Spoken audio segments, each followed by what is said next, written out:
Welcome back, my friends, to the show that never ends. Laszlo Montgomery here with the second episode of this brand new podcast, as if the history podcasting space wasn't crowded enough already. Hey, don't forget to check out the China History podcast if you haven't already. It's definitely one of the best China history-related podcast shows out there, or so I've been told. Let's pick up where we left off last time, the Zhou Dynasty. When you're talking about ancient China, man, this is as ancient as it comes. There was maybe the Xia Dynasty, and for sure there was the Shang, but Chinese civilization, Chinese culture, as we recognize it in our day, this is where it all started. Zhou Dynasty. Lao Tzu, Confucius, Kings Wen and Wu, the Duke of Zhou, Han Feizi, Meng Zi, Guanzhong, Duke Huan of Qi, the first emperor Qin Shi Huang. He was born during the last decades of the Eastern Zhou, during the Warring States period. The Shang Dynasty is famous for the oracle bones and the artifacts dug out of the ruins of Yin, the Yin Xu, outside of Anyang, in Henan Province, right on the Yellow River, where it all began for Chinese Huaxia civilization. The Zhou Dynasty saw the introduction of the three great religions of China, Confucianism, Taoism, and Buddhism. All three showed up on the scene roughly during the same time during the Eastern Zhou, and all three religions will embrace tea not so much for the taste as much as for the health benefits, the rituals they will associate with its preparation and consumption, and the ability to offer a nice pick-me-up when needed. One religious sect in particular, Chan Buddhism, known in Japan as Zen Buddhism, incorporated tea into the religion itself. Now, I include Buddhism in this group of Chinese religions even though it came from India. This religion, early on, as it wended its way around China, discovered the merits of tea and how it served as a perfect antidote for thirst, fatigue, and a myriad of life's ills and pleasures. And we'll see in the episodes to come how some of the greatest teas that Chinese masters will ever produce got their start in these Buddhist temples. Tea's journey from a novel discovery to a medicinal plant took its sweet time. Historians and archaeologists have uncovered all kinds of mentions of tea. There's a mention of tea being sent from Yunnan in 1066 BCE as a gift to the king. This would have been the infamous and final king of the Shang Dynasty, Zhou Xin. Yeah, the wine pool and meat forest king, among other torture devices. As far as China's recorded history goes, in the Shang Dynasty, tea was certainly around and was being offered as tribute to the Chinese king from Yunnan, where tea production was said to have first started. Tea was something that would spread south to north.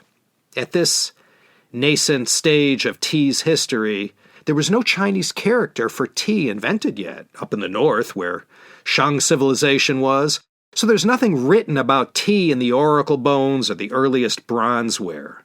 Knowledge of tea was still a secret south of the Yangtze River. There's also the Ganlu legend. This is the story of Wu Lizhen. He lived during the time of the Western Han and Emperor Shen. The legend has it that Wu Lizhen was on his way back from India after a stint studying Buddhism down there around 53 BCE. This was a common thing to do back then. These pilgrimages to the source of Buddhist teachings. Well, somewhere along the way, Wu Lizhen had taken cuttings from 7 tea trees and was carefully transporting them back to his home in Sichuan. And when he got to a certain spot on Mengding Mountain, Mengdingshan, in Sichuan province, he planted these 7 tea plants. This is about 125 kilometers southwest of Chengdu.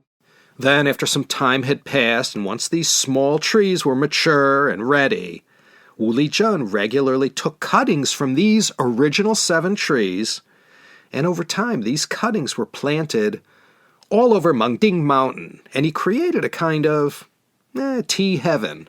And this particular tea, snipped from these trees growing in the primordial tea forest somewhere around Yunnan today, that Wu Lijian had hand-carried all the way and planted on Mengdingshan, from the original 7 trees came this yellow-colored Mengding Ganlu Cha, Ganlu tea. And so pleasant was this brew, in no time at all it became, too special for common people and was henceforth reserved solely for the emperor. Ganlu tea also became known as Xian Cha, the tea of the immortals. Because of Wu Lijian and his 7 trees, this area in Sichuan, southwest of Chengdu, in Ya'an and Qionglai, a nice 90-minute, 2-hour car ride, is called the birthplace of tea cultivation in China. This is where it most likely all began. The original 7 tea bushes planted by Wu Lijian are no doubt long gone, but you could still visit the spot where tradition said these original 7 trees stand today. Protected, of course. We know that ginkgo trees were also planted in the same exact spot at the same time, and that these trees have been reliably dated to more than 2,000 years ago. Since at least the time of the Zhou Dynasty, tea was already well known to Buddhist monks. Performing all those daily devotions, sometimes these monks, even the abbot, they needed something to give them a natural boost to help them carry on throughout the day and do good deeds and keep on keeping on. Tea became the answer early on. Buddhist temples were all aware of tea and cherished the tea plant, not just as a beverage and for its rejuvenating benefits, but also as a health product that, when mixed together with various other herbs and natural substances, provided medicinal relief or prevention of all kinds of Zhou and Han Dynasty ailments. Tea, in these first centuries of the Common Era, still hadn't become a fanciful and enjoyable beverage yet, not even for the aristocracy. They learned a few tricks in the Han Dynasty.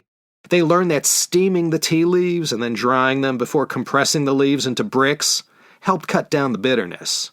This was a big advancement. The spoilage was astronomical. Prior to steaming the leaves, they used to dry them by exposing them to charcoal fires. So with these meager advances, tea remained bitter and was mostly consumed as part of some brew containing other natural ingredients.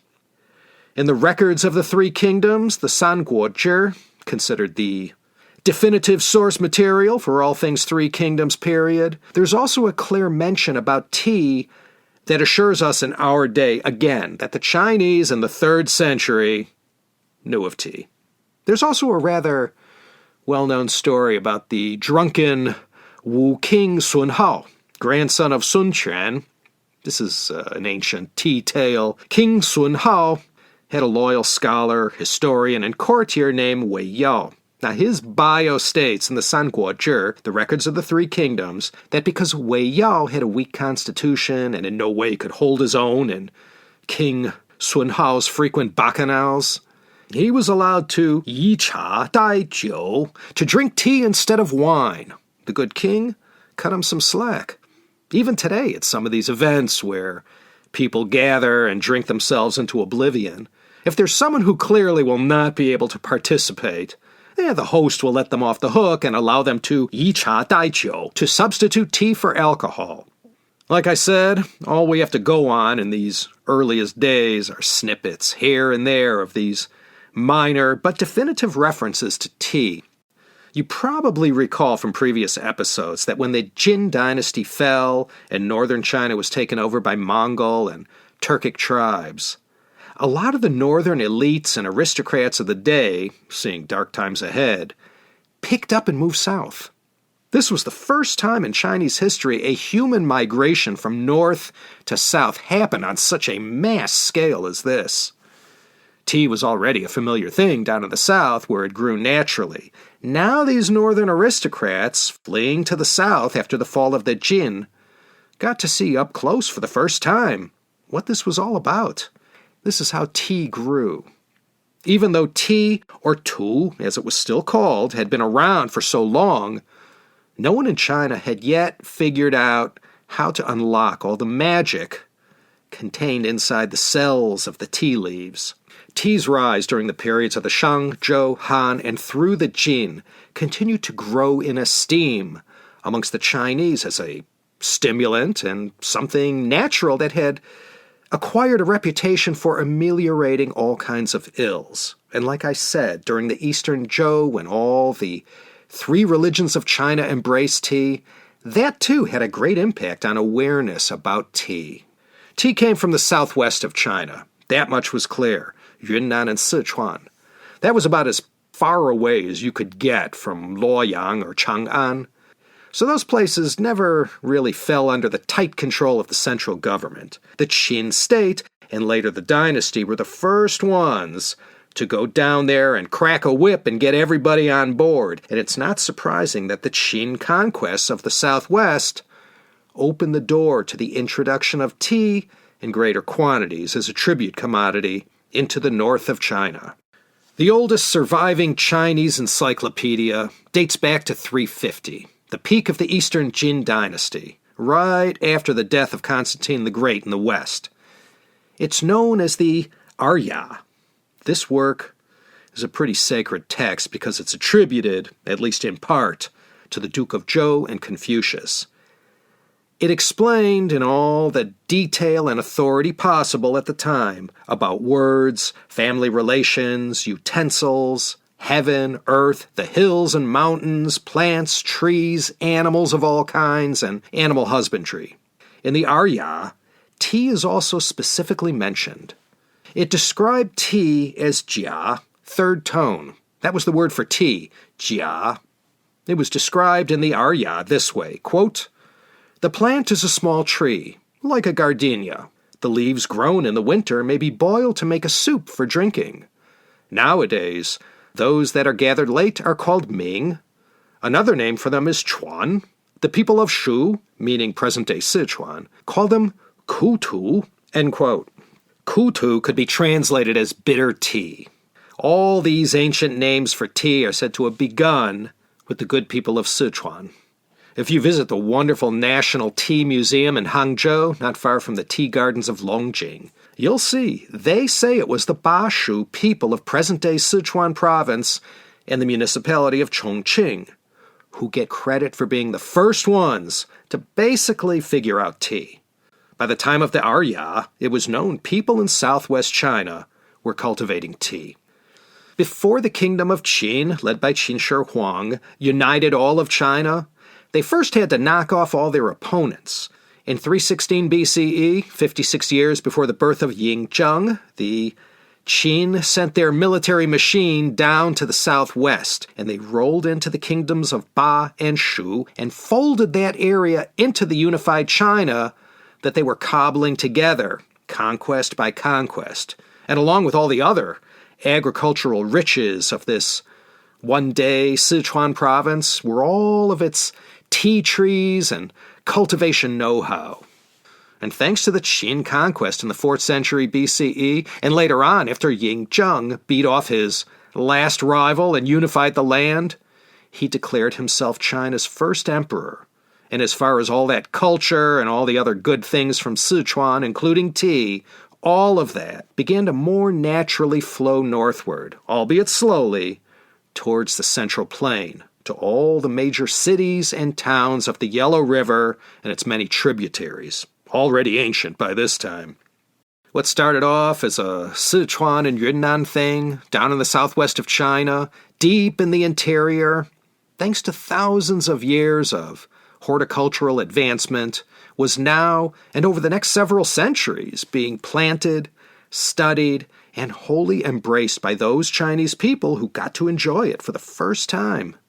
And although it was Yunnan and Sichuan who gave China tea, it would later on end up being the tea gardens in eastern China, Anhui, Fujian, Zhejiang, Jiangxi, and Jiangsu, who planted the seeds and cuttings from ground zero in Sichuan and Yunnan and developed their own teas that would later become world-renowned, and their leaves would be sought after by connoisseurs the world over, commanding prices in the thousands of dollars per kilo. Yeah, but in the time of the Zhou, the Qin, and into the Han, tea was still a bitter brew, man. And though it gave the imbiber a nice little buzz and perhaps some solace and enjoyment, bitterness was still its defining characteristic. In this 3rd and 4th century BCE world, tea, or tu, or chuan, or shi, or ming, it sure was bitter, and mostly a health product and a luxury only afforded by the rich. No one had figured out quite yet how to process the leaves into an enjoyable beverage. The drink that Zhou, Qin, and Han era people were ingesting came from leaves straight from the tree and then later added into your cup of boiled water, Shen Nong style. Following the Arya of the Zhou was another great work called the Guangya that came out in the 3rd century CE during the Three Kingdoms period. This was another work filled with commentaries and updates to previous renditions of the Arya. The Guangya was a good example of a compendium that was produced to bring previous scholarship up to date. Scholars will keep doing this throughout the centuries in China. Every century or so, some great work would be commissioned by the emperor to bring the extent of human knowledge up to date, and later on for literature as well. Here in the Guangya, for the first time, we can read the following, quote, "In the district between the province of Hubei and Sichuan, the leaves are plucked and made into cakes. Those made of old leaves are mixed with rice. To make tea as a drink, bake the cake until reddish in color, pound it into tiny pieces, put in a chinaware pot, pour boiling water over them, and add onion, ginger, and orange. The drink renders one sober from intoxication and keeps one awake." End quote. Sounds more like a soup than a beverage, but everything was moving in the right direction. As I mentioned during the Qin, tea started to make its way northward and eastward. And later on, with the victories of Han Wu Di and China's whole integration with worlds beyond their borders via the Silk Roads, this facilitated the introduction of tea to others whose worlds came into contact with China. That too caused the repute of tea to travel even farther and wider. As I said, tea masters during the Han had brought their craft to a more refined state than their predecessors, but it wasn't yet a nice, tasty brew to look forward to in the morning or afternoon. The Liu Dynasty, 420 to 479, is about as early as we could reliably trace where the idea of real tribute tea began. This whole notion of tribute tea is important. What this involved was sending the best tea in the land to the emperor as a gift for his private use. And even though he was the emperor, well, he was still a man, and a man could only drink so much. So he had way more than he needed. And one of the perks of working for the emperor was you also had access to these teas that were given as tribute. And not only the court official got to drink it, but his family and sometimes his friends as well. You remember the Liu Song dynasty. They're not the northern or southern Song, who came much later. The Liu Song was the first of the southern dynasties during the southern and northern dynasties period, 420 to 589, that preceded the Sui. During the Liu Song, it was written, quote, 20 li from the city of Wuchang in Zhejiang, there is the Wen Mountain, which grows the tea reserved for the emperor as tribute tea, end quote. So 5th century CE, not only has the cultivation of tea spread from Yunnan and Sichuan to the east of China, it's also becoming something so prized and valuable, it became worthy enough to be sent to the emperor as a gift. The great teas of China today, the ones you see for sale in dozens of websites or tea shops, all the most prized tea in all of China, pretty much all of them, started their brilliant career as an imperial tribute tea. And from this reputation, a particular village whose masterwork created the tea would gain legendary status and repute for being a tribute tea supplier to the emperor, and their tea would be even more prized and valued throughout the land.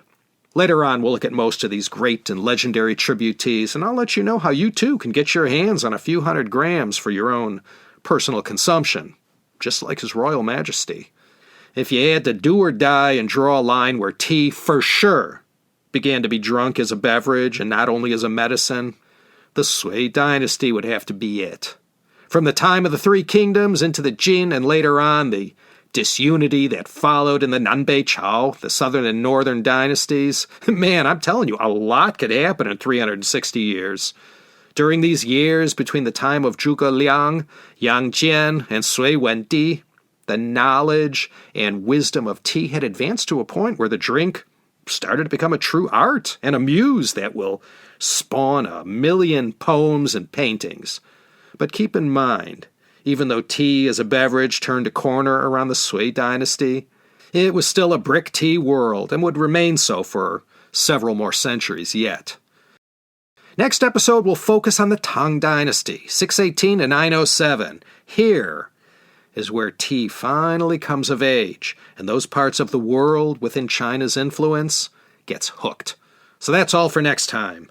Until then, this is Laszlo Montgomery signing off from fantastic LA, located here in the Golden State, California, USA. Take care, everyone, and I hope you'll come back again next time for another flavorful episode of the Tea History Podcast.